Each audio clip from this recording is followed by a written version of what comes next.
What starts as a routine traffic stop turns out to be something far more dangerous. When a rogue officer with ties to a hidden militia targets a black female Army lieutenant colonel on a dark Mississippi highway, thinking she's just another face he can erase, he makes the biggest mistake of his life. Because she's not just any woman, she's a decorated soldier with the Pentagon behind her, a wife who refuses to back down, and the key to exposing a nationwide conspiracy. What follows is a fight for truth, justice, and survival that reaches all the way to the highest levels of power. And trust me, you won't believe how it all ends until you hear every word. So grab your coffee, sit back, and let us take you deep into this unforgettable story. And before we get started, let us know in the comments what time you're listening and where you're tuning in from. We'd love to hear from you.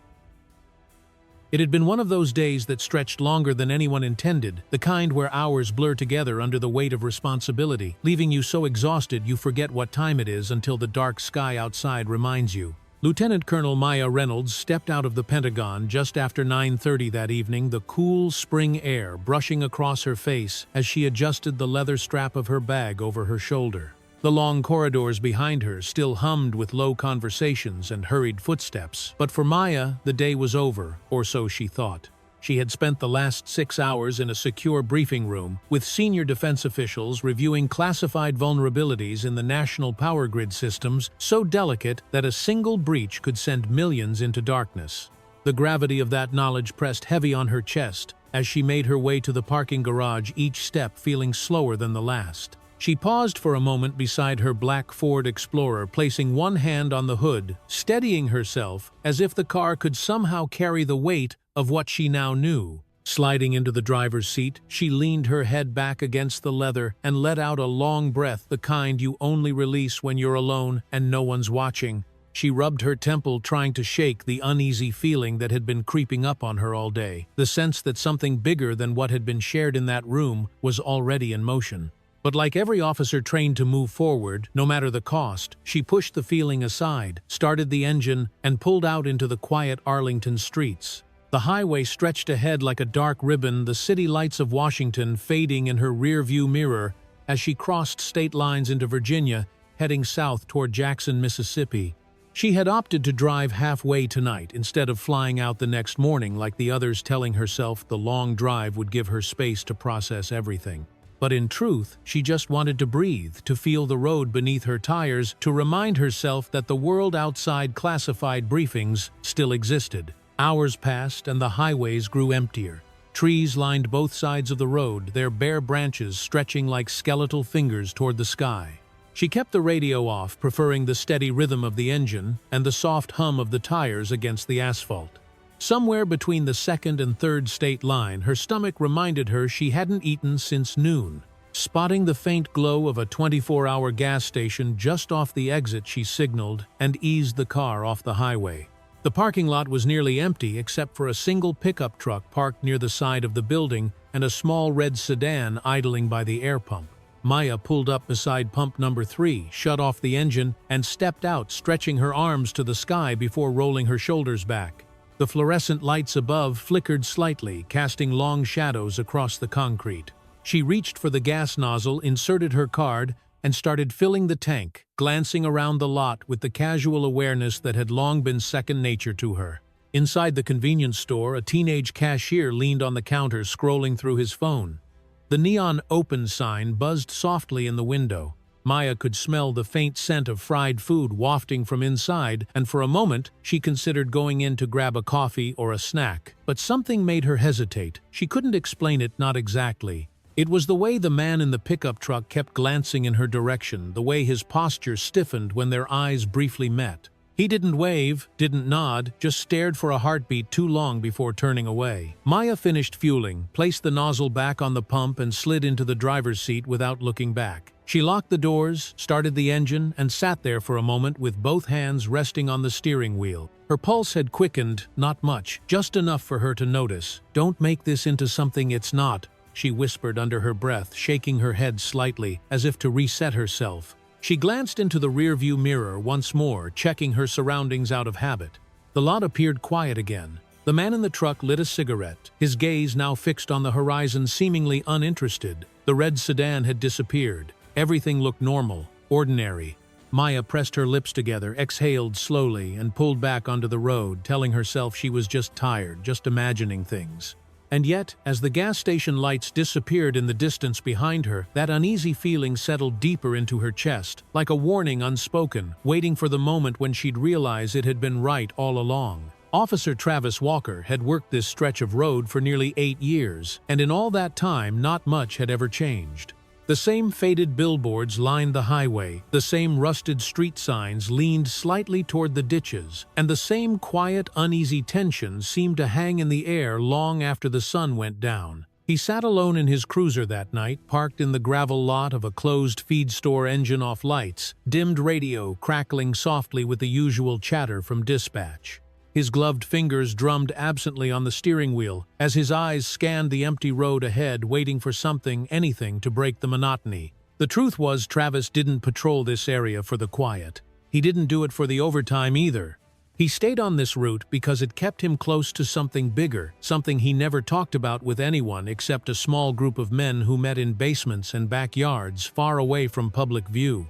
Men who believed that the government had lost its way, that certain people were gaining too much ground, too much power. Men who spoke in coded language about taking the country back, not with signs or speeches, but with quiet, deliberate action. Travis had never pulled the trigger for them yet, but his name was on the list just like the others who had sworn they'd be ready when the time came. His phone vibrated against the console, a message popping up on the encrypted app they all used. One word, no punctuation, no explanation, active. His pulse quickened, jaw tightening as he leaned forward, squinting down the highway. He didn't need to ask who or where, he just needed to wait for the signal. And that's when he saw it. A black Ford Explorer easing off the highway, pulling into that lonely gas station just 2 miles south. Travis sat up straighter, leaning toward the windshield, as if getting closer would help him see better through the darkness. He reached for the binoculars on the passenger seat, bringing them to his eyes. He adjusted the focus slowly, the lens settling on the figure stepping out of the vehicle. A woman, tall, broad shoulders, confident posture. His stomach turned slightly when he realized who it was. Maya Reynolds. He didn't need to check the list, he knew her face from memory. He had seen her picture pinned to the corkboard in that dimly lit garage months ago. Lieutenant Colonel Maya Reynolds, Cyber Operations. She wasn't just anyone, she was high value, marked as a priority because of what she had access to. Travis lowered the binoculars, his mouth going dry. For a long moment he did nothing. Just watched her move around the car, watched her fuel up like she had no idea she was standing in the crosshairs of something much bigger than herself. His fingers hovered over the radio, unsure whether to call it in or wait. The rules were always clear: act alone if the opportunity felt right, create the incident, control the narrative. He glanced down at the encrypted app again, the word active still glowing on the screen like it was daring him to move. He swallowed hard, flexed his jaw, and finally reached for the microphone. But this time he didn't use the regular dispatch frequency. Instead, he switched to the private channel, the one only a handful of them used, the one not listed on any department log. He pressed the button, voice low, steady, calculated. Target in sight. Gas station off Highway 43. Black SUV. Solo. Preparing to engage. No one replied. There never was a reply. Just the silent understanding that once you called it in, there was no turning back. Travis started the engine, flicked on his lights for a brief second, then killed them again as he pulled out onto the road. He kept his distance at first, following just far enough to stay unnoticed. His breath came slower now, as if his body was trying to steady itself for what was about to happen. His mind flicked through the steps he'd practiced in his head 100 times: initiate the stop, establish control, escalate if necessary. Always escalate. That's how they justified it later. That's how they made sure the story played right on the evening news. As the gas station lights disappeared in his rearview mirror, Travis tightened his grip on the wheel, his knuckles whitening under the strain. The road ahead stretched out like a dark, silent stage waiting for its actors to take their marks. He knew this stretch better than anyone. He knew where the cameras stopped recording. He knew which mile markers were dead zones for cellular signals. He knew that in less than 5 miles there was a perfect spot where the trees pressed close to the road, where the darkness swallowed headlights whole. He licked his lips, eyes narrowing as he leaned forward, closing the gap between them, watching the black SUV ease over the next hill. "All right, Maya Reynolds," he muttered under his breath, almost like a prayer, almost like a curse. "Let's see if you're as dangerous as they say." And with that, Travis Walker flipped on his high beams, reaching for the radio one last time, as his heart began to race, not from fear but from the dark satisfaction of knowing the moment he had waited for had finally arrived. The sharp glare of high beams in her rearview mirror caught Maya's attention before she even noticed the flashing lights. She squinted instinctively, raising one hand to shield her eyes from the brightness, feeling her stomach tighten with that strange pressure again, the one she had been trying to ignore since she left that gas station. She glanced at the dashboard clock just past midnight and slowly exhaled through her nose, tightening her grip on the steering wheel. This wasn't the first time she had been pulled over at night on a quiet road, and she doubted it would be the last. But something about this felt different. She checked her speed dead on the limit, maybe even a little under. Her military instincts kicked in, rehearsing every controlled movement before she made it. She clicked her right blinker, eased off onto the gravel shoulder, and brought the SUV to a smooth, complete stop. With the engine still running, she placed both hands at 10 and 2 on the steering wheel, breathing slowly, counting the seconds before the officer approached. The cruiser stayed, parked a few car lengths behind her engine, idling lights still flooding her mirrors with blinding white. No voice came through the loudspeaker. No door opened. Nothing. Just silence and light hanging there like a test she hadn't studied for, but already knew she couldn't afford to fail. She shifted slightly in her seat, glancing down at her purse on the passenger side, her military ID already visible on top, placed there deliberately after her last meeting at the Pentagon. Finally, she heard the car door open, the muffled crunch of boots on gravel growing louder as the officer approached from behind. Maya held her breath without realizing it, her heart thudding steadily, not fast but deep. The kind of deep you feel in your throat. The kind that tells you something is coming. When the flashlight hit her side mirror, she squinted again but didn't move. She knew better. The officer stopped just behind her driver's side window, standing close enough that she could feel his presence but not quite see his face. His voice broke the silence, low and rough, with that edge of forced authority that made her skin tighten. "License and registration," he ordered flatly, not even bothering with the usual greeting. Maya swallowed hard, keeping her voice level, measured, polite but firm.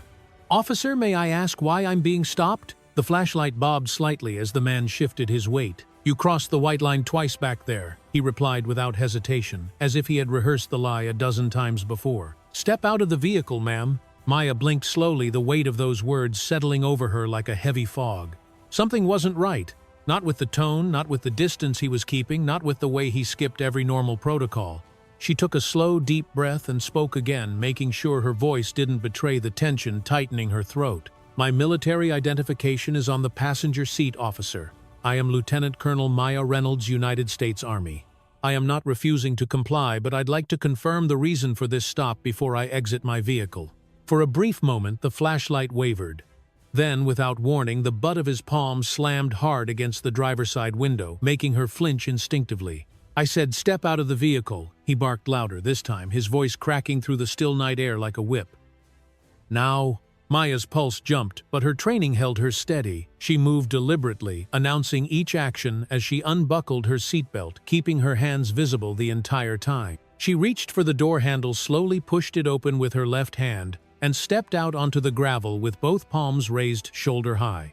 She turned toward him, the flashlight now pointed directly at her face, blinding her completely. For the first time, she saw the badge, the uniform, the patch on his sleeve, Fairfield County Sheriff's Department.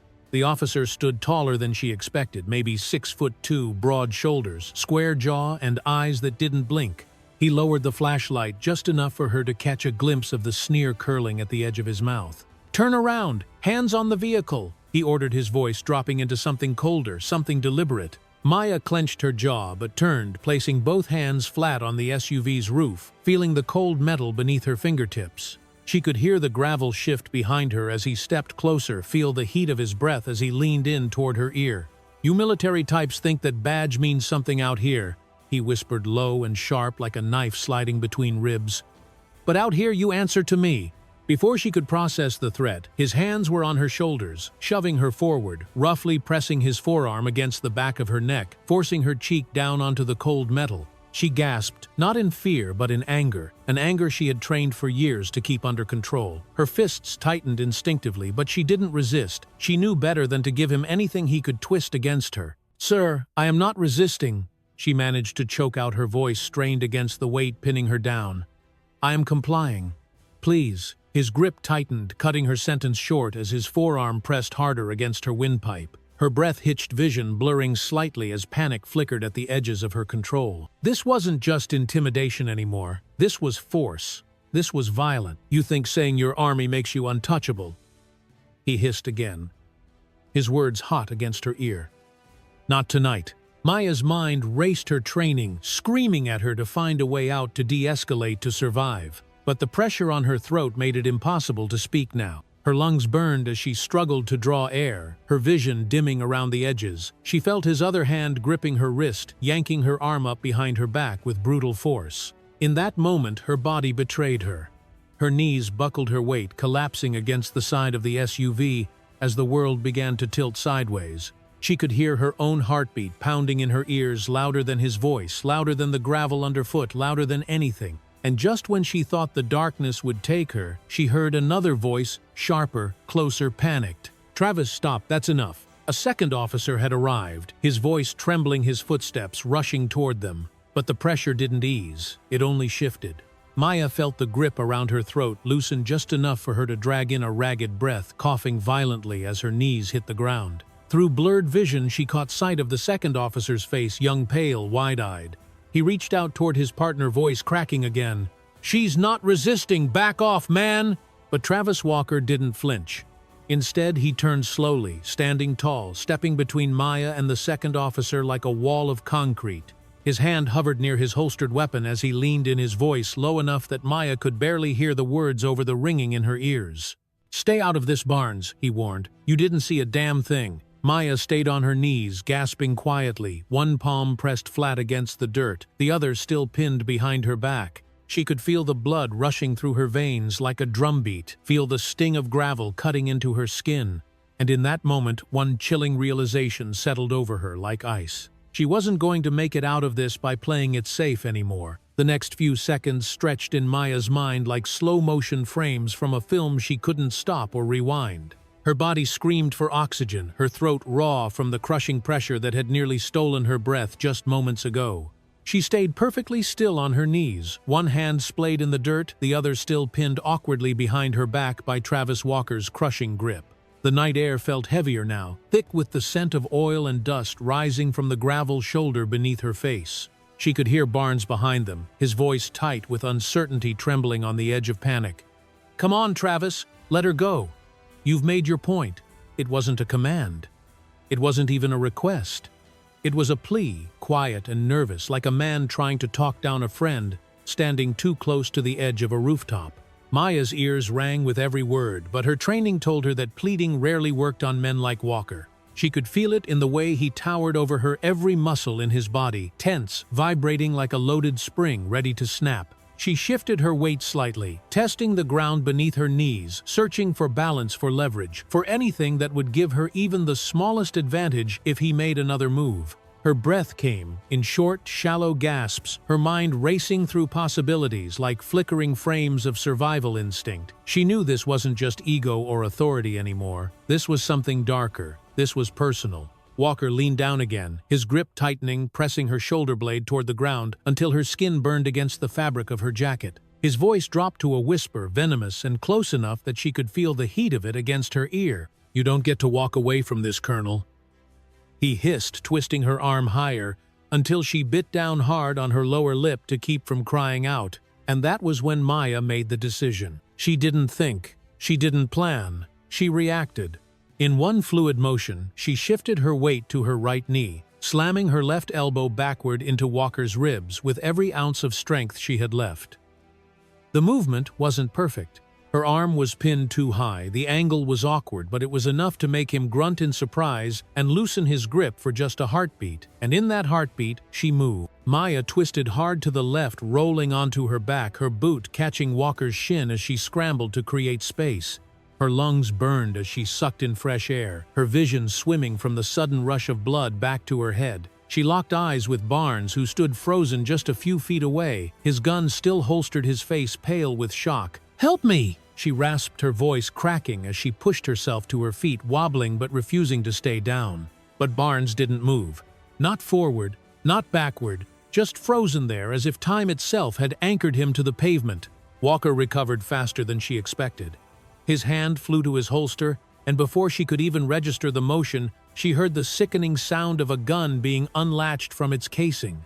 She raised both hands instinctively, palms open, fingers spread wide. "Stop!" she shouted, stepping back toward the SUV. "I'm not armed, I'm not resisting." But Walker's face had changed. His eyes weren't wild or panicked, they were calm, cold, focused. And that terrified her more than anything. The muzzle of the gun rose, locking on her chest, and in that frozen moment between breath and bullet, Maya understood that no rank, no training, no right words were going to stop what was about to happen. She barely had time to turn her head when the first shot rang out. The impact slammed into her upper chest, just below the collarbone, the force sending her backward against the SUV with brutal speed. The second shot followed instantly, catching her just under the ribs, knocking the breath from her lungs. She crumpled to the ground, landing hard on her side, gasping for air that wouldn't come fast enough. She could hear Barnes yelling now, screaming really, but the words blurred into static as her body went numb. A third shot cracked through the night air, but she didn't feel it. Not at first. Only the cold spreading sensation of something wet pooling beneath her, soaking through her jacket, her shirt, her skin. Maya lay there, her cheek pressed against the ground, staring at the spinning hubcap of her own vehicle just inches from her face. She tried to move, tried to lift her hand, but her body felt disconnected, heavy, as if she were sinking into the earth itself. Footsteps shuffled beside her. She heard Barnes again, closer, now his voice trembling, desperate. "What the hell did you do, man? What did you just do?" Walker's voice was eerily calm, like someone reading a grocery list. "Suspect reached for my weapon. Shots fired. Suspect down," he stated flatly, already rehearsing the story before Maya's body had even stopped twitching. Barnes cursed under his breath, the panic in his voice rising. "She didn't reach. She had her hands up. I saw her." Walker leaned over her, pressing the radio on his shoulder with slow, deliberate pressure. "Dispatch, this is Unit 3. 7. Shots fired. Repeat, shots fired. Suspect down. Send EMS." He announced, his voice robotic, his eyes never leaving Maya's face. She wanted to speak. She wanted to tell Barnes to remember the truth, to hold on to what he'd seen before the lies started to spread. But all that came from her lips was a shallow, broken breath, a soft, wet gasp that barely sounded human. She felt her vision dimming again, the edges curling in like burnt paper. Her mind screamed at her to fight, to stay awake, to memorize every detail of this moment. But her body was betraying her, slipping further into that cold, weightless darkness. In the distance, faintly, she heard the wail of sirens growing louder, closing in, but they felt too far away to matter now. And in those final seconds before the blackness took her under, Maya, Reynolds thought of Gabrielle, her wife, her anchor, wondering if she would ever get the chance to tell her what really happened here tonight. The sound of sirens grew louder, swallowing the stillness of the night like a wave crashing against a fragile shore. Red and blue lights painted the dark landscape in flashes of urgency, slicing through the trees, the grass, the edges of the empty road where Maya Reynolds lay bleeding into the gravel. She couldn't feel her legs. She couldn't move her arms.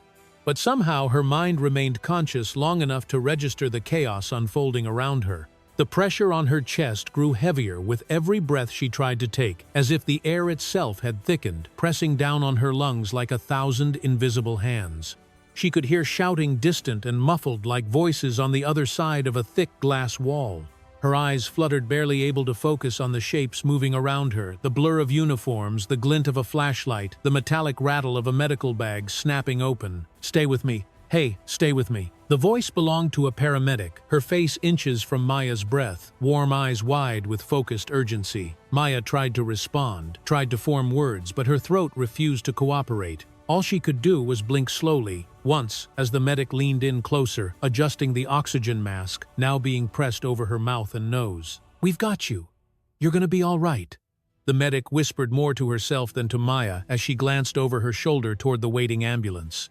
2 more paramedics knelt beside Maya, their hands working in sync, cutting away her blood-soaked clothing, applying pressure bandages to her chest and abdomen, shouting vital signs in clipped, practiced tones. Maya felt herself being lifted, strapped onto a backboard, the cold plastic biting into her skin through the thin fabric that remained. The sky above her blurred into streaks of light as they rushed her toward the open ambulance doors. The siren screamed again, louder this time, as if reminding the world that time was running out. She felt the vehicle lurch forward, tires skidding slightly on the gravel before finding traction on the paved road. Inside, the paramedics moved like soldiers under fire, focused, deliberate, relentless. 3 entry wounds, 1 upper chest, 1 lower abdomen, 1 right shoulder. The lead medic called out, her voice cracking with strain. Pressure's dropping. We need blood now. Maya could feel the needle pierce her arm, the cold burn of fluid entering her veins. She tried to open her mouth again, tried to tell them who she was, but all that escaped was a dry, broken whisper that barely reached her own ears. The medic leaned closer, brushing a blood-smeared glove against Maya's cheek. "You're safe now, I promise," she murmured. Though her eyes betrayed the truth, nothing about this felt safe. The ride to the hospital blurred into fragments, faces leaning over her gloved hands, pressing harder against her wounds, someone shouting over the radio that the trauma team needed to be ready the second they rolled through the doors. Maya closed her eyes, not from fear, but from sheer exhaustion. Her body had nothing left to give. When the ambulance finally screeched to a halt under the fluorescent lights of County General's emergency bay, the back doors flew open with a violent burst. Hands grabbed the stretcher, wheeling her into the blinding white corridor, where more voices swarmed around her, each one shouting something different, but none of it reaching her in full. A doctor leaned over her as they rolled down the hallway, his eyes narrowing as he assessed her condition. Gunshot wounds, multiple, BP unstable. Prepare for immediate thoracotomy. Maya caught that last word, thoracotomy. She'd heard it before on the battlefield when medics talked about cutting open a chest to save a collapsing lung. She knew what it meant. She knew what came next. She wanted to tell them her name again, her rank, her mission, but the words were lost somewhere in the fog, closing in around her. The stretcher jerked to a stop as they burst through the double doors of the trauma bay. Bright lights bore down on her face, making her squint.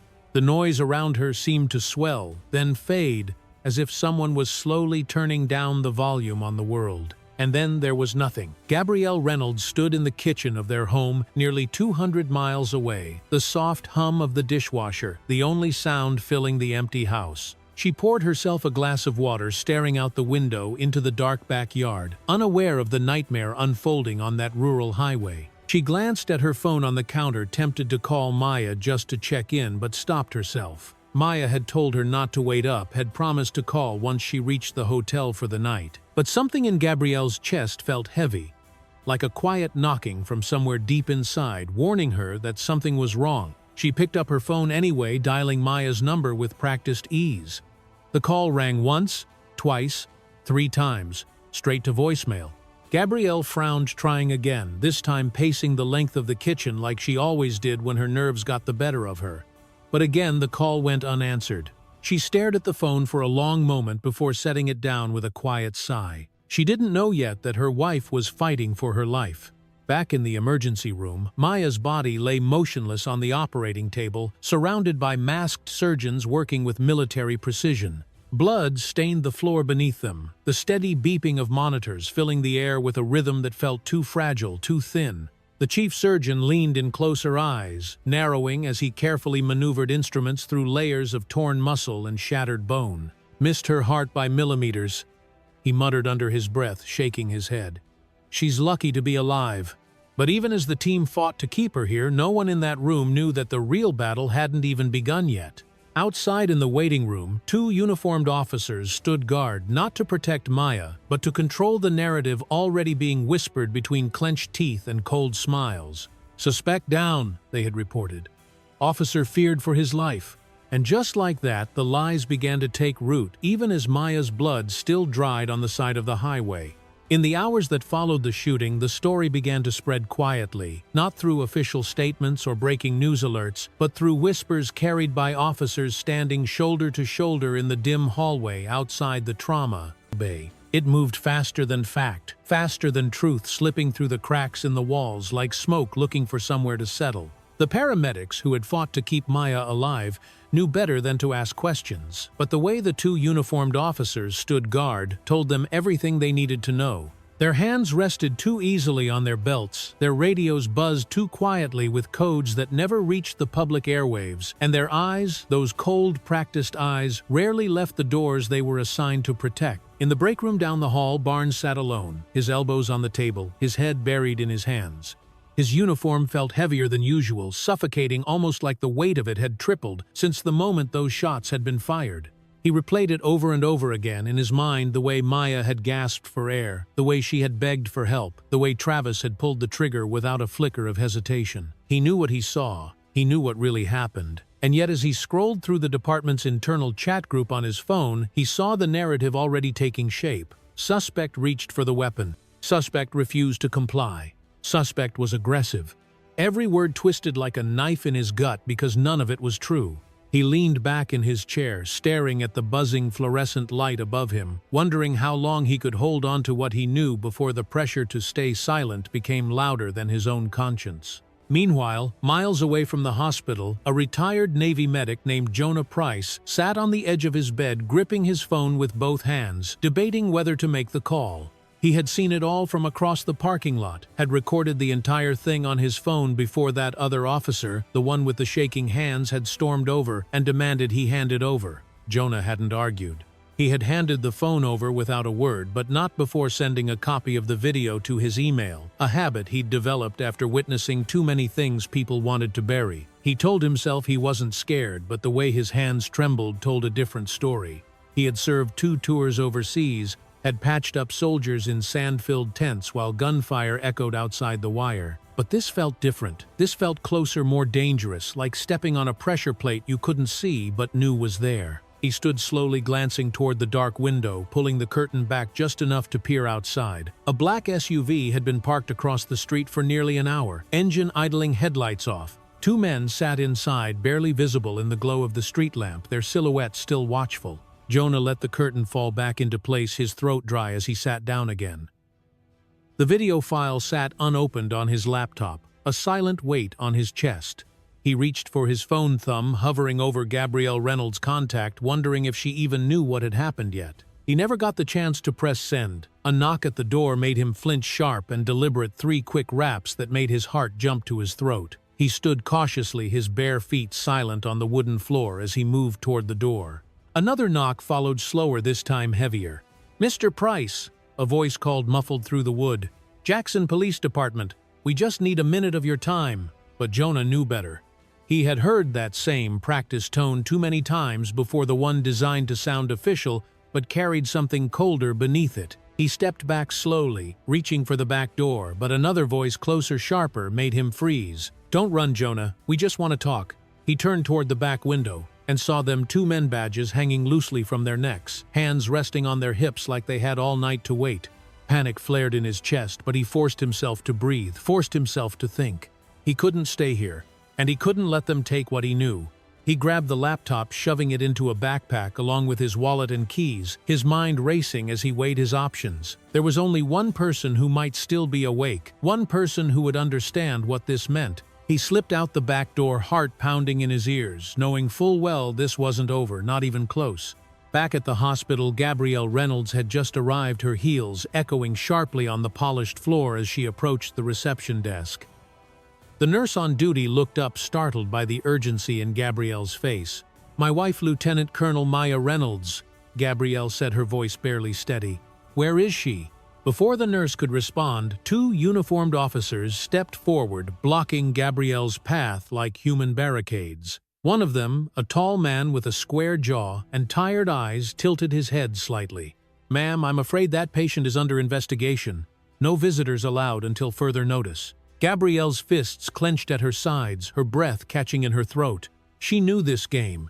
She had seen it play out in courtrooms and police stations across the state. But seeing it now here, with her own wife lying somewhere on the other side of those walls, made the anger rise in her like a firestorm. "Under investigation," she repeated, her voice low and sharp. "My wife was shot.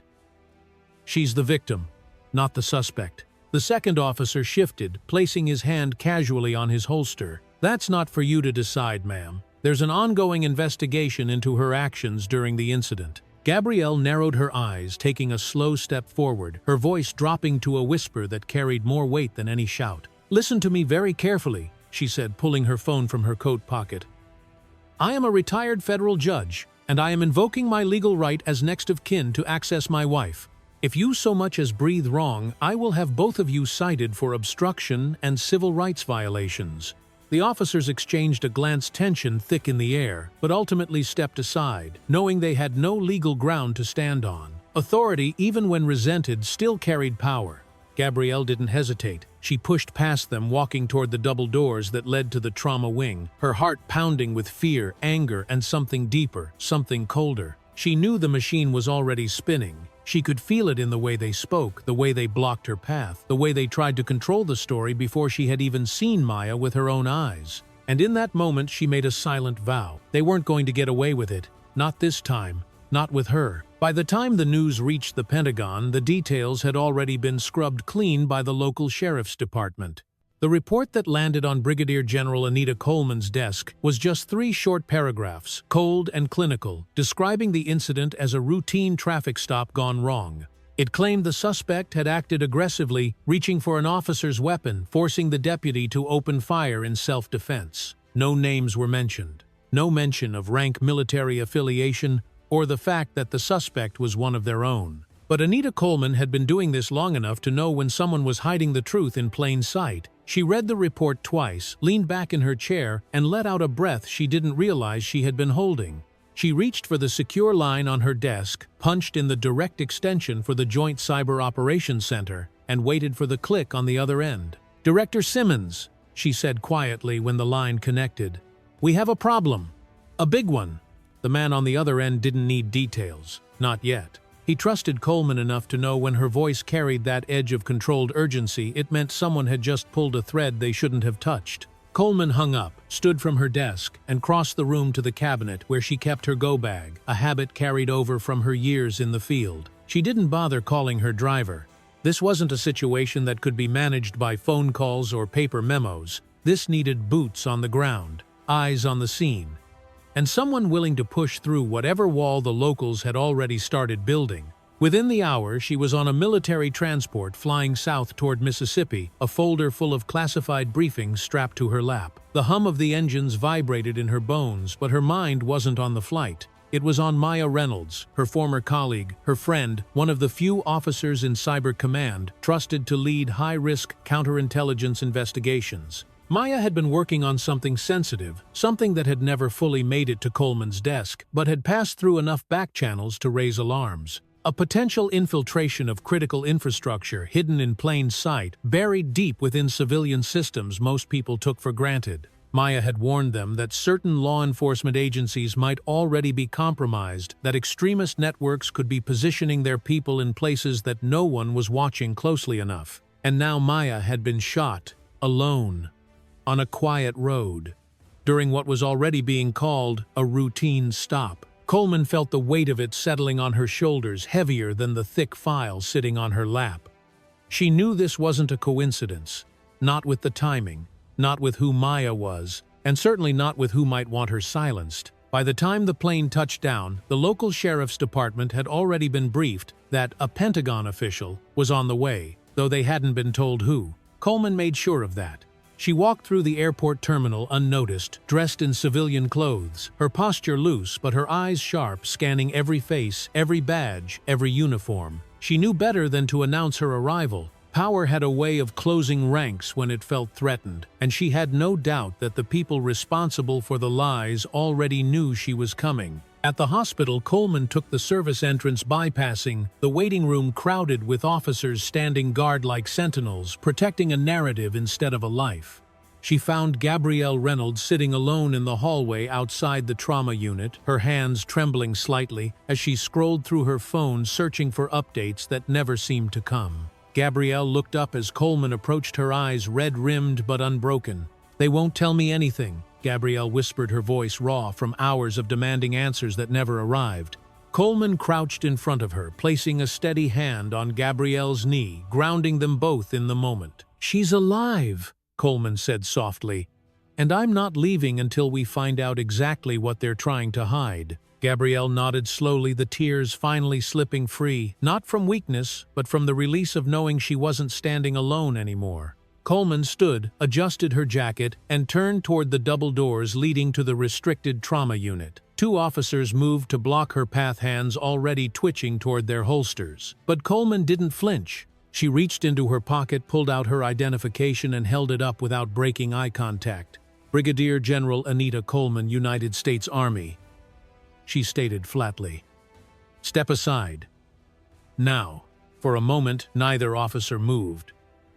But there was something in Coleman's tone, something in the way she stood unmoving, unafraid, that made them hesitate just long enough for her to push through. And as those doors closed behind her, Gabrielle sat back in her chair, clutching her phone to her chest, knowing deep in her bones that this fight was just beginning. Gabrielle Reynolds had walked through courtrooms more times than she could count, rooms thick with tension, lined with officers who whispered behind their hands, and jurors who refused to meet her eyes. She had stood before judges who leaned back in their chairs, arms crossed, daring her to challenge the system they had built brick by brick. She had heard every lie, every excuse, every version of justice that bent just far enough to keep the powerful protected. But nothing, not a single second of that long career, had prepared her for what she felt walking through the sterile white hallways of County General Hospital, searching for her wife. Her heels clicked sharply against the tile, echoing louder than they should have, as if every step was a warning shot in a war no one else seemed willing to fight. She held her breath as she approached the nurse's station, her throat tight, her chest burning with questions she already knew no one here was brave enough to answer. "Lieutenant Colonel Maya Reynolds," she said quietly, trying to keep her voice steady. "I need to know where she is." The nurse glanced up with practiced detachment, already shaking her head before Gabrielle had finished speaking. "Ma'am, that patient's status is restricted," the nurse replied, eyes flicking nervously toward two uniformed officers standing nearby. "I'm not authorized to share any information." Gabrielle leaned forward, placing both palms flat on the counter, her voice dropping low enough to make the nurse freeze mid-sentence. "You listen to me," she whispered, her words slow and sharp like glass scraping against metal. "I am her legal next of kin. I am her wife. And unless you have a court order signed by a federal judge, you will tell me exactly where she is right now." The nurse's mouth opened slightly, but no sound came out. Gabrielle didn't wait for an answer. She turned toward the two officers who had already started moving toward her, their shoulders squared, their hands resting casually on their belts like they had all night to waste. One of them spoke first, a man with tired eyes and a badge that read Sergeant Ellis. His voice carried that same rehearsed calm Gabrielle had heard 1,000 times before. "Ma'am, I'm going to need you to step back. That patient is under investigation and no visitors are permitted until further notice." Gabrielle didn't flinch. She didn't move. She simply reached into her coat pocket, pulled out her old judicial badge, and held it up for them to see. "Retired Federal Judge Gabrielle Reynolds," she stated calmly. "And I'm invoking my legal authority to access my spouse. You have no jurisdiction to deny me. Step aside." Ellis shifted on his feet, glancing toward his partner, who looked just as uncomfortable as the nurse had. Gabrielle took a step closer, lowering her voice to a dangerous whisper. "Don't test me tonight," she warned.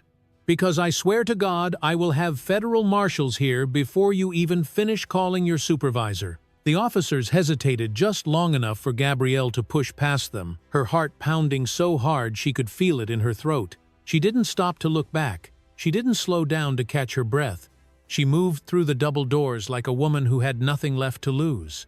The trauma wing smelled of antiseptic and burnt coffee, the kind that clings to the air long after the pot has gone cold. Gabrielle's breath caught in her chest as she reached the glass doors of the intensive care unit. She could see Maya lying there, pale and still surrounded by machines that beeped softly in rhythm with each fragile breath. For a moment, Gabrielle stood frozen in the doorway, her hand pressed flat against the glass, afraid that if she stepped inside, the reality would crush her.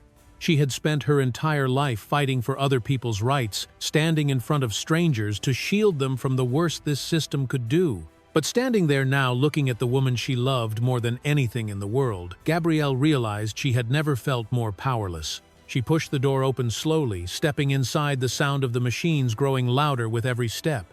Maya looked smaller than she remembered, her face pale against the white hospital pillow. her body buried beneath layers of blankets and medical tubing. Gabrielle reached for her hand, careful not to disturb the wires or the IV lines, lacing her fingers through Maya's, as gently as if they might break. "I'm here," she whispered, leaning down until her lips brushed against Maya's temple. "I'm right here." She didn't know if Maya could hear her. She didn't know if Maya even knew she was there. But Gabrielle kept talking anyway, her voice trembling, her tears falling silently onto the blanket. "You're not alone," she whispered again. "No matter what they say, no matter what they do, you're not alone." And as she stood there holding Maya's hand, Gabrielle made herself a promise she would carry for the rest of her life. She would burn down every lie. She would tear apart every cover-up. And she would make sure that the people who did this would never be allowed to hide in the dark again. The first lie was already on the evening news by the time Gabrielle finally left Maya's bedside. It played softly on the hospital television in the empty waiting room, a quiet, polished voice, reading from a teleprompter, carefully choosing every word like it had been approved, long before the anchor ever stepped into the studio. Fairfield County deputies involved in a shooting last night during a traffic stop with an unidentified suspect. The anchor reported, her tone striking that familiar balance between professional detachment and scripted concern. Authorities confirm the suspect was hospitalized in critical condition. Officials state the suspect became aggressive and attempted to disarm the officer before being shot. Gabrielle stood in the doorway, fists clenched so tightly at her sides that her knuckles turned white. She knew that narrative by heart because she had spent her career tearing it apart in courtrooms across the state. And now it was being used against the person she loved most in this world. She turned away from the television, biting the inside of her cheek until she tasted blood, forcing herself not to scream in the middle of the hospital hallway. Screaming wouldn't change the story. Screaming wouldn't rewrite the headline already seeping into every household in the state.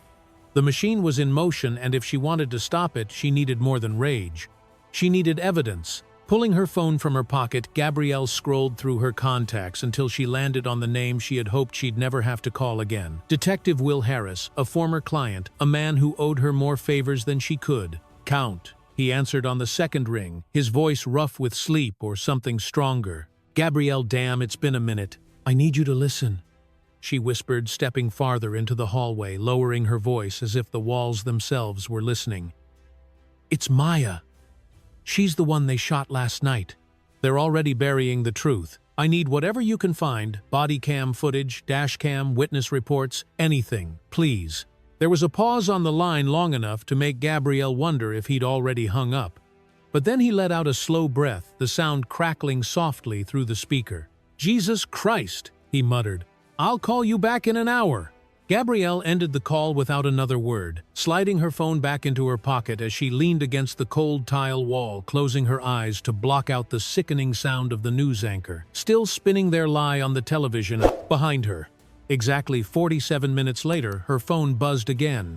Will's voice came through the line, low and tense.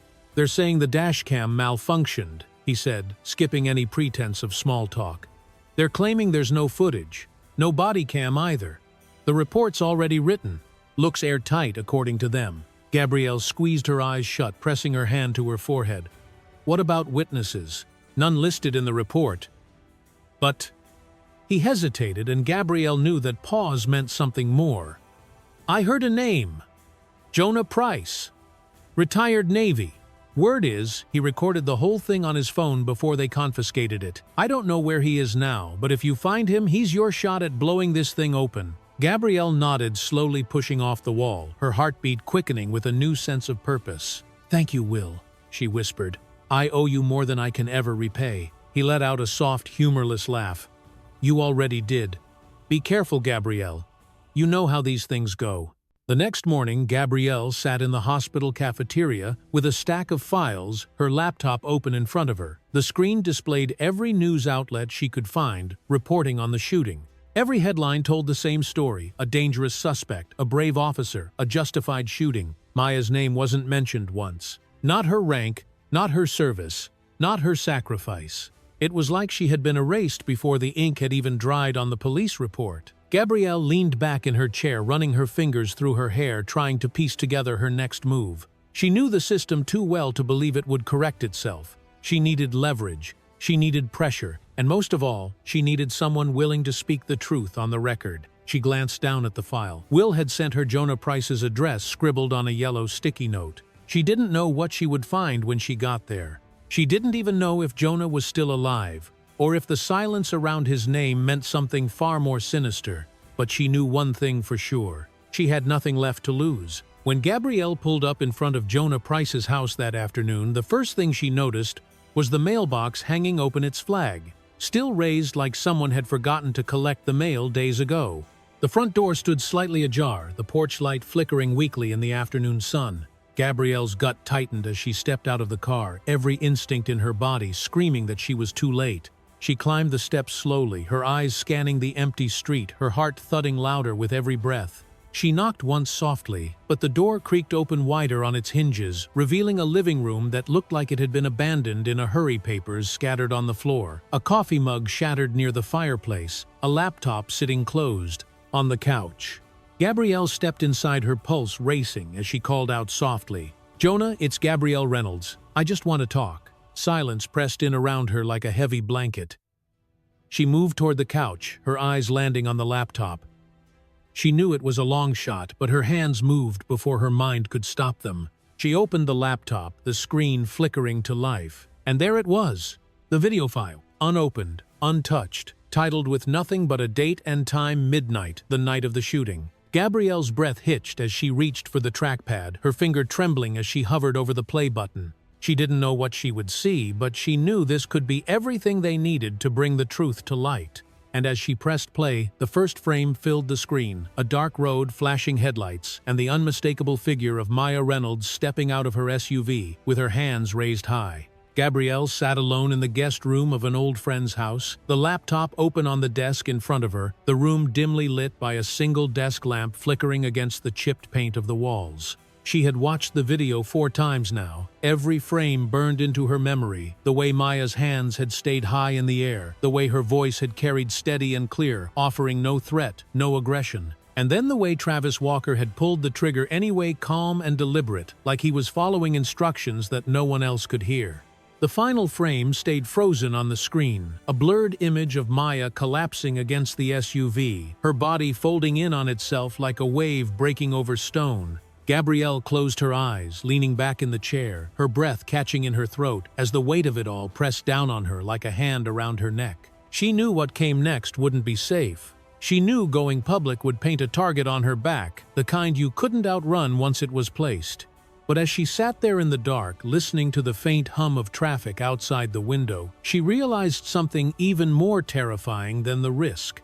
If she stayed quiet, if she did nothing, Maya would become just another name buried beneath the headlines, another story rewritten to protect men who had built their power on the silence of others. She reached for her phone with shaking hands and dialed the number she had memorized years ago but never thought she'd need to use again. It rang twice before a voice answered, low and clipped. "Colonel Richards." Gabrielle swallowed hard, her voice trembling as she spoke. "I have proof," she whispered. "The whole thing, on video. And you need to see it." There was silence on the line for just a second too long, and then the colonel replied in that same steady tone she remembered. "Where are you?"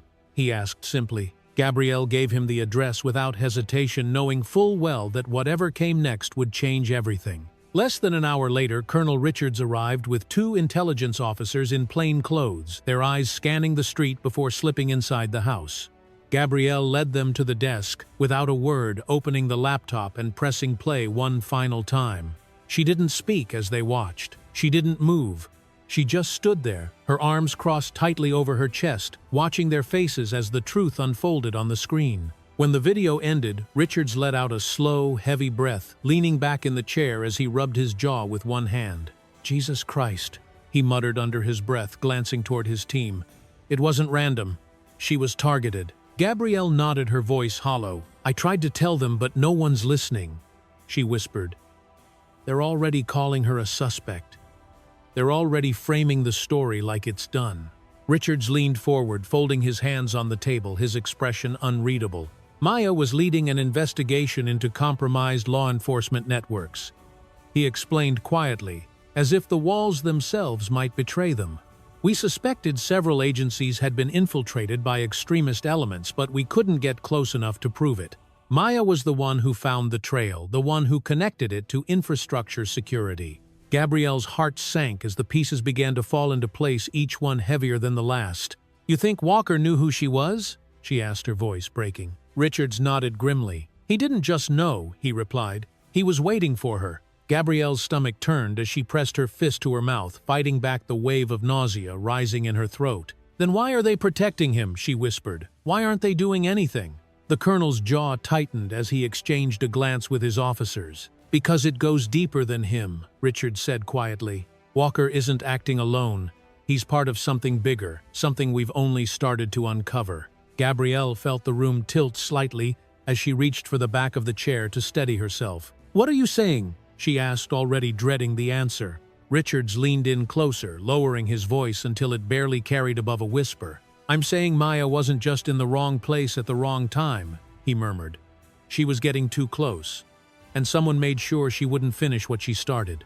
Gabrielle felt her knees weaken as she sank into the chair, her hands trembling in her lap. "What do we do now?" she asked softly. Richard stood slowly, his face carved with determination. "Now we go above them," he replied. "We take this to the Pentagon. We blow it wide open before they have a chance to bury it again." By morning, the video had been delivered to the highest levels of military intelligence. A task force was assembled in less than 24 hours, led by Richards himself with Gabrielle, named as a civilian advisor. The Pentagon's quiet corridors hummed with tension as officers shuffled past each other with files clutched tightly to their chests, their eyes darting toward every closed door like they were waiting for someone to give them permission to speak. In a secured briefing room deep beneath the Pentagon, the video played on a massive screen for the highest-ranking officials in the country. No one spoke as they watched Maya's body fall to the ground. No one moved as they listened to Walker's cold, practiced words into the radio, and when the lights came back on, no one needed to ask what it meant. General Hammond, head of the Joint Cyber Command, stood slowly, his face pale with fury. "This wasn't an accident," he declared, his voice cutting through the silence like a blade. "This was an execution. And if they'll do it to her, they'll do it to anyone." The room erupted into quiet, clipped discussions, plans forming in real-time, names being written on whiteboards, maps being marked with red circles. The investigation that Maya had started was no longer a whisper in the dark. It had become a mission. Gabrielle stood in the back of the room, her heart pounding as she watched the machine finally start to turn in the right direction. She knew it wouldn't bring Maya back to who she had been before that night. She knew it wouldn't erase the scars or the pain or the long road ahead. But for the first time since this nightmare had begun, she felt something more powerful than fear. Hope? News rarely travels in a straight line. It splinters, it bends, it mutates, reshaped by every hand that touches it, every mouth that dares to speak it. But that morning, after the Pentagon secured the footage and the task force had started its quiet work, something strange began to happen. The video leaked. Not to military channels, not to government insiders, but to the public. At first it appeared on a small veterans advocacy site, a shaky upload with no logo, no commentary, no headline. Just raw, unedited footage showing exactly what had happened on that dark Mississippi highway. It spread like wildfire, shared and reshared, bouncing across social media platforms faster than any official could control. Within hours, major news outlets picked it up, flashing side-by-side frames. Maya with her hands raised, Maya choking on the gravel, Maya collapsing under the weight of 3 bullets. The silence that had protected the lie cracked wide open, and the sound of it breaking reached every corner of the country. Gabrielle watched it unfold from the corner of a small conference room at the Pentagon, her phone vibrating non-stop with texts, calls, and notifications she didn't have the energy to check. She kept her arms crossed tightly over her chest, her mind flicking through every possible scenario: who leaked it, why now, and what it would cost. General Hammond stood at the head of the table, phone pressed to his ear, his jaw locked so tight Gabrielle could almost hear his teeth grinding from across the room. "Yes, sir. I understand," he snapped, pacing the length of the table. "We're securing all channels now. No further leaks until we control the narrative." But it was too late. The narrative was already out of their hands. By noon, crowds had started gathering in Jackson. First dozens, then hundreds holding signs that read, "Justice for Maya" and "We see you now." Veterans in full dress uniforms stood side by side with activists carrying handmade banners, their chants growing louder as local news cameras arrived to capture the moment. Across the street, a smaller crowd began to form blue flags, waving in the air signs reading, "Back the Blue" and "Protect our police." Tensions hung heavy in the air, crackling like static between the two groups. Lines of barricades separated them, but the weight of what was happening made those barriers feel paper-thin. Gabrielle watched from her phone live streams, filling her screen with images of strangers standing shoulder to shoulder in the name of her wife. It should have felt like hope. It should have felt like progress. But all she could feel was dread. She had seen this before, how outrage burned hot and fast, consuming the truth, along with the lies, leaving nothing but ash and exhaustion when the crowds went home. The protests spread across cities by nightfall. Washington, Atlanta, Chicago, each one louder than the last. But as the crowds grew, so did the pushback. Conservative commentators flooded the airwaves defending Walker, spinning the video as misleading, claiming it didn't show the full context. They dug into Maya's past, into Gabrielle's career, searching for anything they could twist into a weapon. By midnight, the police union in Fairfield County held its first press conference. Captain Howard Reynolds stood in front of the cameras, his face lined with practiced concern. "This is a tragedy for all involved," he began, carefully choosing each word. Officer Walker feared for his life. The footage circulating online does not capture the full circumstances of the stop. Gabrielle leaned forward in her chair, her hands trembling with rage as she watched him twist the truth into something unrecognizable. "We stand by our officer," Reynolds continued, "and we will not allow outside forces to politicize this incident or undermine our department's integrity." Gabrielle wanted to scream. She wanted to throw the phone across the room, but she didn't. She stood up slowly, walked to the window, and pressed her forehead against the cool glass, breathing deeply, until the burning behind her eyes finally settled. The next morning, Maya's condition had stabilized, though she remained unconscious, suspended between worlds by a web of machines that hummed and beeped in quiet rhythm. Gabrielle sat by her side, holding her hand, her fingers tracing slow, steady circles across Maya's palm. "They're finally listening," she whispered softly, more to herself than to Maya. "But I don't trust them. Not yet." The door creaked open behind her, and Colonel Richards stepped inside, his expression tight. "You need to see this," he said quietly, holding out his phone. Gabrielle stood taking the device with shaking hands. On the screen, a new headline had emerged, one she hadn't expected. "Federal investigation opens into extremist infiltration of law enforcement." Her throat tightened as she read the first few lines, her pulse quickening. The Justice Department had finally gone public, acknowledging the broader threat Maya had uncovered before she was shot. The press release cited credible evidence of organized attempts to embed extremist actors within law enforcement agencies, confirming that Maya's work had led them to open a full-scale investigation. Gabrielle looked up, her voice cracking. "Does this mean they're taking it seriously now?" Richards nodded slowly, though his eyes carried something heavier. "They're taking it seriously," he confirmed. "But this is bigger than any of us thought, and it's going to get uglier before it gets better." Gabrielle handed the phone back, crossing her arms tightly over her chest. "Then we keep pushing," she whispered, "no matter how ugly it gets." Richards nodded again, a flicker of something like respect crossing his face. "I'll have a car waiting when you're ready," he said quietly before stepping out into the hallway, leaving Gabrielle alone with Maya once again. Gabrielle sat back down, taking Maya's hand in hers, her voice trembling as she leaned in close. "They can spin the story all they want," she whispered. "But I swear to you, they're not going to bury the truth this time. Not while I'm still breathing." And with that quiet promise, Gabrielle closed her eyes, resting her head on Maya's arm, steadying herself for the next battle she knew was already waiting on the other side of sunrise. By the end of that week, every major media outlet in the country had shifted its attention to Fairfield County. Reporters packed themselves shoulder to shoulder outside the courthouse, cameras raised, microphones extended like spears, each of them hoping to catch the first official word on whether Officer Travis Walker would face any consequences at all.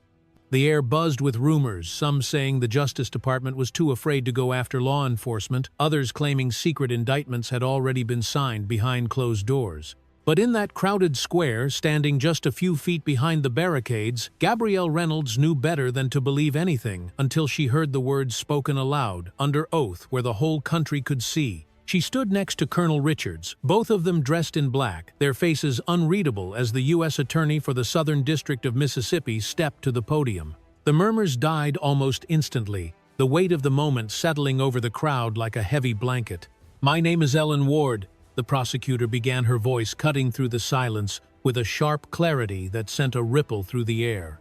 "And I'm here today to announce that federal charges have been officially filed against Officer Travis Walker." Gasps and scattered applause erupted from the crowd, reporters shouting over one another for follow-up questions. But Ward held up a single hand, waiting for quiet before continuing. "Officer Walker has been charged with the attempted murder of Lieutenant Colonel Maya Reynolds," she continued, her voice steady but cold.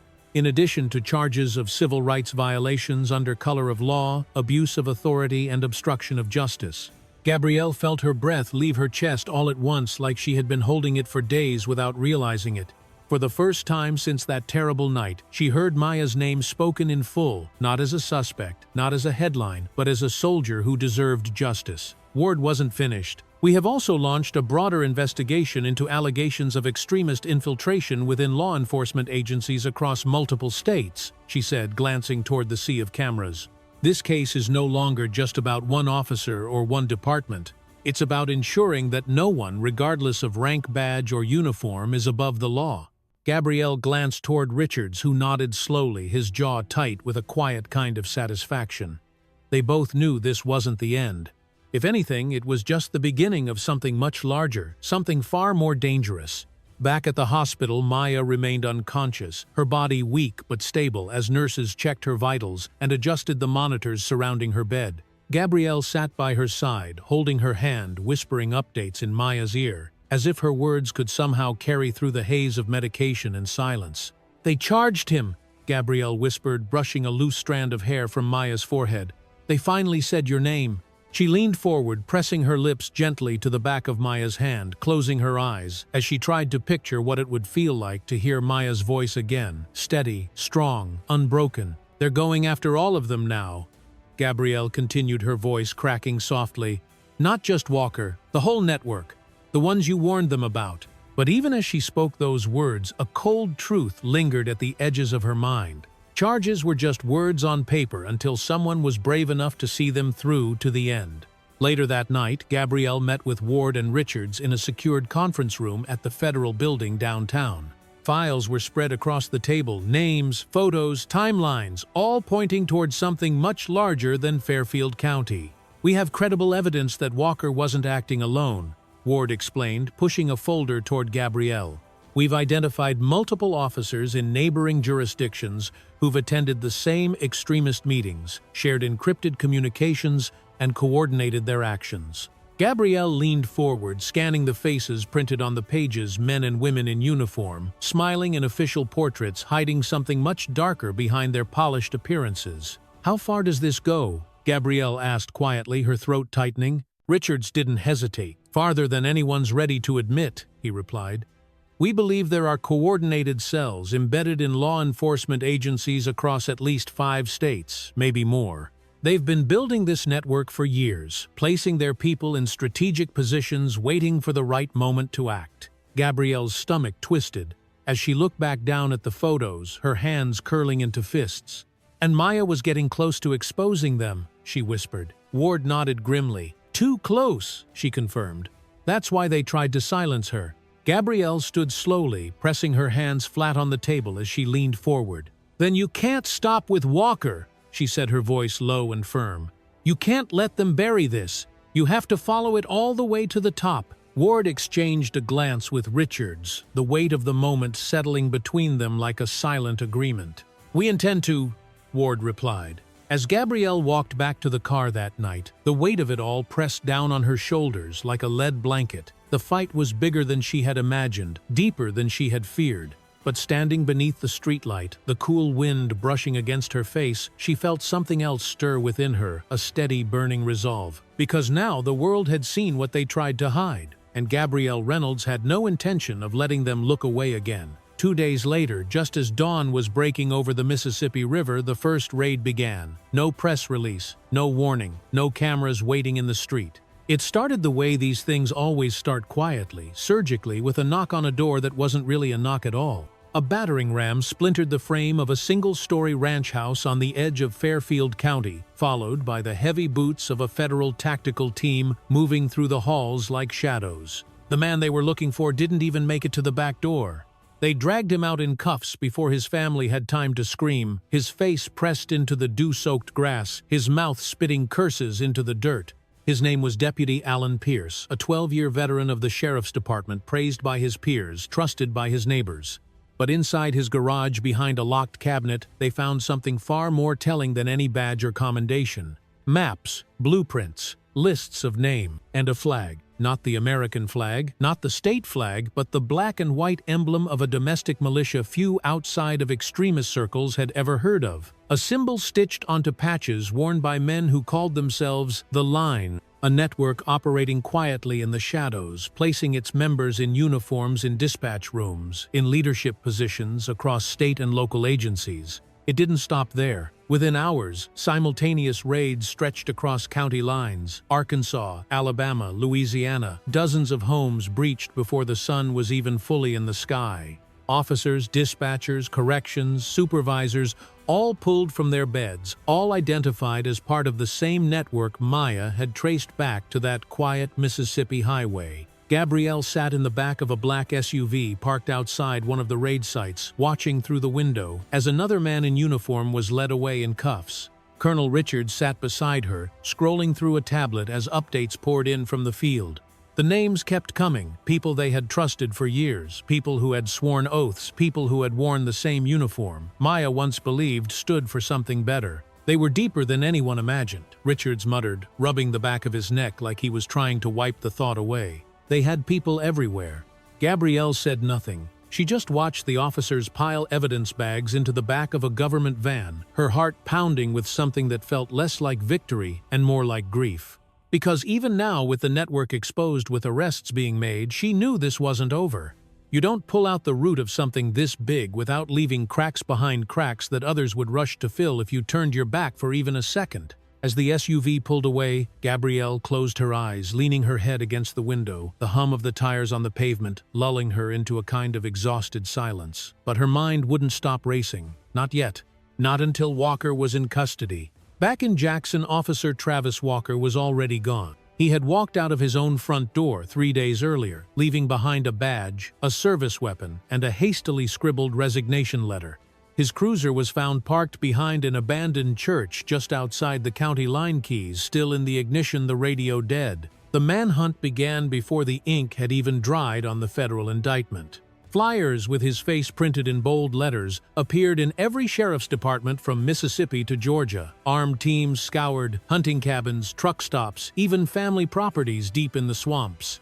But Walker had vanished, like smoke slipping into the undercurrent of a country that knew how to hide its own when the stakes got too high. Gabrielle knew better than to ask how far his network would go to protect him. She had already seen the blueprint. She had already heard the lies they had rehearsed. And she knew Walker wouldn't stop running until he was either in a cell or dead. 3 days later, a tip came in from a trucker who claimed to have seen Walker crossing the state line into Alabama, riding in the back of a pickup truck with no plates. Federal agents followed the trail to an isolated farmhouse deep in the woods, where a shootout erupted just before midnight. By the time Gabrielle and Richards arrived at the scene, the air was thick with smoke, and the flashing lights of emergency vehicles painted the treetops red and blue. Walker had been caught alive. Gabrielle stood at the edge of the clearing watching as agents loaded him into the back of an armored vehicle. His face was bruised, his wrists bound in zip ties, his jaw clenched tight as he locked eyes with her across the distance. For a moment, the world went quiet. She didn't speak. She didn't move. She just stood there, staring at the man who had tried to erase everything she loved. And in that moment, as the armored doors slammed shut behind him, Gabrielle felt the weight of every sleepless night, every unanswered question, every silent fear settle into something else. Not closure, not peace, but the smallest flicker of justice. The day Travis Walker stood before a military tribunal, the air on the base felt heavier than anyone dared to admit. There were no press cameras, no buzzing reporters crammed into a courthouse hallway, no civilian gallery waiting to fill seats and pass whispered judgment from behind their phones. This wasn't a show for the public. This was something far older, far colder justice delivered under the weight of the uniform itself. Gabrielle sat in the front row dressed in black from head to toe, her hands clasped tightly in her lap as she watched the room fill with military officers in full dress. They moved with the kind of precision only decades of discipline could carve into the human body, but their eyes carried something else, something unsettled, something human. At the front of the room, a long table stretched across the tribunal chamber, 5 officers seated behind it, each one representing a different branch of the armed forces. Their faces were unreadable, carved from stone, but Gabrielle knew they had seen the footage. She knew they had read the reports. And she knew the weight of what they were about to decide had already sunk deep into their bones. Walker sat at a smaller table in front of them, flanked by 2 government-appointed military defense attorneys. He wore a suit, not a uniform, though Gabrielle could still see the faint outline of a badge-shaped tan on his chest where the sun had marked the fabric for years. His face looked harder now, more angular, like the weeks on the run had carved something sharp and mean beneath his skin, but his eyes never wavered. Not once. He sat there like a man who still believed he was right. The prosecutor, Major Bennett, stood slowly adjusting her uniform before walking toward the center of the chamber. She didn't pace. She didn't raise her voice. She spoke the way soldiers speak, when they know the truth doesn't need to be shouted to be heard. On the night of the 17th of March, she began, her voice steady, Lieutenant Colonel Maya Reynolds, United States Army, was targeted, assaulted, and nearly executed on American soil. Not by a foreign enemy, not by an armed insurgent, but by a sworn law enforcement officer who chose to abandon his oath and conspire with known domestic extremists. She let those words settle over the room like smoke curling from a fire that had already been burning too long. The evidence is clear. The video is undeniable. This was not a mistake. This was not fear. This was an execution attempt, premeditated, intentional, and carried out with the belief that the badge on his chest made him untouchable. Gabrielle felt her throat tighten as Major Bennett turned toward the tribunal, her voice dropping into something sharper, something final. That belief ends today. Walker's defense team did what they were paid to do. They argued fear. They argued confusion. They argued that Walker had no knowledge of Maya's rank, her identity, her mission. They painted him as a man overwhelmed in the moment, outnumbered by threats real and imagined. They leaned on language designed to trigger sympathy, service, sacrifice, stress. But every word fell flat in the face of the footage. Every excuse dissolved in the silence that followed. And when Walker stood to give his own statement, he didn't beg for forgiveness. He didn't plead for mercy. He stood there with his hands clenched at his sides, his voice calm and bitter. "I did what I was trained to do," he said, looking each officer in the eye like a man daring them to argue. "I neutralized a threat." Gabrielle flinched as if the words themselves had struck her like a blade to the chest. And when it was over, when the final witness had spoken and the last piece of evidence had been placed on the table, the tribunal adjourned to deliberate. They were gone for 5 hours. Gabrielle sat there the entire time, unmoving, unblinking, gripping the edges of her chair like it was the only thing tethering her to the ground. And when the tribunal finally returned, the weight of the room shifted with them. Rear Admiral Westwood, the highest-ranking officer on the panel, stood slowly clearing his throat before reading the verdict. In the matter of the United States versus Officer Travis Walker, he began, his voice carrying through the chamber like a stone dropped in still water. The tribunal finds the accused guilty on all charges. A breath Gabrielle hadn't realized she'd been holding finally escaped her lips. But the Admiral wasn't finished. For the crimes of attempted assassination of a commissioned officer of the United States Armed Forces, conspiracy against the government, and attempted domestic terrorism, he continued, his voice tightening. This tribunal sentences the accused to execution by military firing squad. The room remained silent. No gasps, no applause, no whispers. Just the quiet, heavy sound of justice landing like a hammer on stone. Walker didn't move. His jaw twitched once, but his eyes stayed fixed on Gabrielle, as if even now he couldn't believe she had made it this far. And Gabrielle, she stood slowly, refusing to look away, refusing to give him the silence he so clearly wanted. She didn't speak. She didn't blink. She simply nodded once as if to say, "This ends with me." That night, Gabrielle stood outside the hospital once again, her breath curling in the cold air as she stared up at Maya's window on the third floor. The lights inside glowed softly, casting long shadows against the curtain, and for the first time in weeks, Gabrielle allowed herself to close her eyes and breathe without the weight of waiting crushing her chest. She knew the sentence wouldn't bring Maya back to who she was before that night. It wouldn't undo the damage or erase the scars. But it meant something. It meant the country had seen what people like Walker had tried to hide. It meant the system, broken as it was, had chosen to draw a line in the sand. And it meant that for the first time in a long time, Gabrielle wasn't standing on that line alone. The first thing Maya remembered when she finally opened her eyes was the sound of rain tapping softly against the window. It wasn't loud. It wasn't urgent. It was gentle, like fingers drumming quietly on glass, pulling her back into the world one drop at a time. She tried to move, but her body felt like it belonged to someone else, heavy, distant, wrapped in layers of fog she couldn't quite push through. Her throat burned raw and tight, like she had swallowed smoke. But when she tried to speak, no words came, only breath, shallow, fragile, but real. And then she felt it. A hand, warm, steady, wrapped around hers like an anchor in the middle of a storm. Maya turned her head, slow and weak, but enough to see Gabrielle sitting beside her head, bowed, eyes closed, holding on like she'd never let go again. Maya tried to squeeze her hand. It was barely more than a twitch, but Gabrielle felt it. Her head shot up, eyes wide, with something between shock and hope as she leaned in closer, brushing Maya's hair back with trembling fingers. "Hey, hey baby, I'm here," Gabrielle whispered, her voice cracking on every word, like they had been trapped inside her for too long. "I've got you. You're safe." Maya wanted to tell her how much she had fought to stay, how every moment in the dark had been a battle she wasn't sure she could win, but her body wasn't ready for words yet. So she closed her eyes again, feeling Gabrielle's breath on her skin, the warmth of her hand, never letting go. And in that moment, Maya knew she was home. In the days that followed, the hospital became something of a fortress. Guards were posted at every entrance. Military vehicles idled quietly outside the emergency wing. Gabrielle had insisted on the security detail, knowing full well that the arrests had made them a target. But inside Maya's room, none of that mattered. Here it was just the two of them, no cameras, no headlines, no courtroom battles waiting on the other side of a locked door. Gabrielle filled the silence with soft updates, telling Maya everything she had missed. The arrests, the protests, the tribunal, the sentence.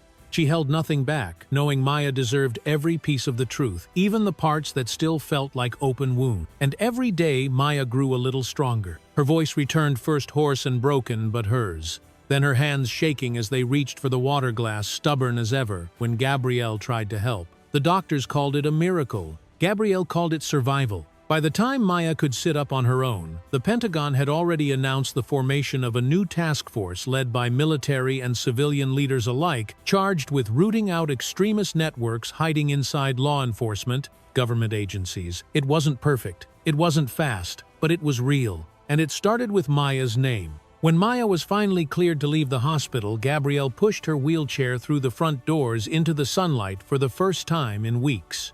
The air smelled of rain and asphalt, fresh and sharp, like the world had been washed clean while they were inside. Dozens of people stood waiting, friends, colleagues, strangers who had followed every headline, every hearing, every moment Gabrielle had fought to bring the truth into the light. But Maya didn't smile. She didn't wave. She just closed her eyes, breathing in the air, grounding herself in the simple, quiet fact that she was still here. Later that night, they sat on the back porch of their home, wrapped in blankets, watching the last of the rain drip from the edge of the roof. Gabrielle poured them each a glass of tea, her hands shaking just slightly as she handed one to Maya.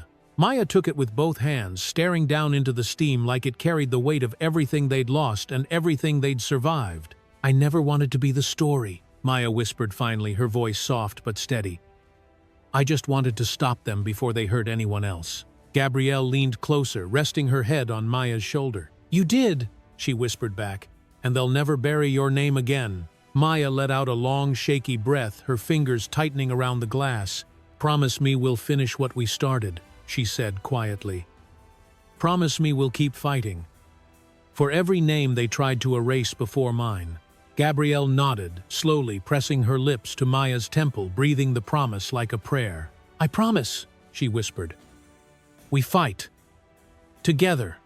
6 months later, Maya stood before a room full of soldiers, agents, and civilian leaders. Her uniform crisp, her voice clear, the scars on her body hidden beneath fabric, but carried in every word she spoke. We stand here today not because justice has been fully served, she began, scanning the room with steady eyes, but because justice finally has a voice.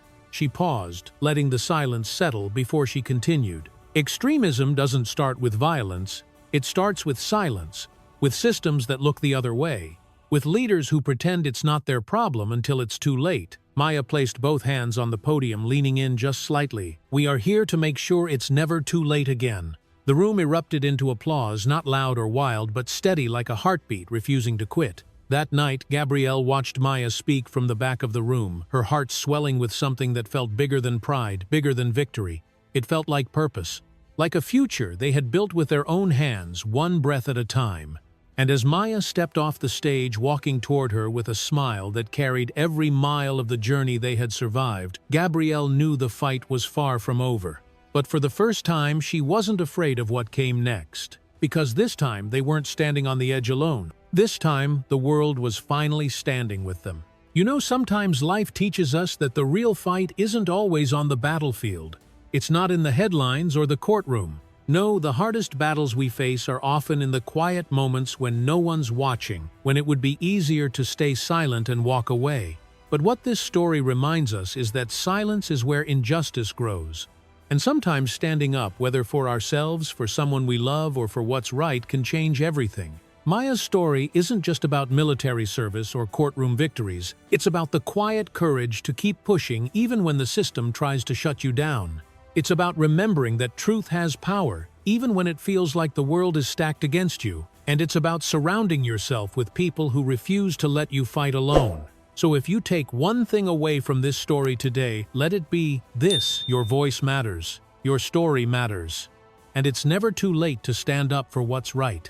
Because when we do it together, we're stronger than they'll ever see coming. And if you believe in stories that remind us of who we are and what we can overcome, don't forget to like, subscribe, and turn on notifications so you never miss the next powerful story right here on our channel. Thanks for listening, and we'll see you next time.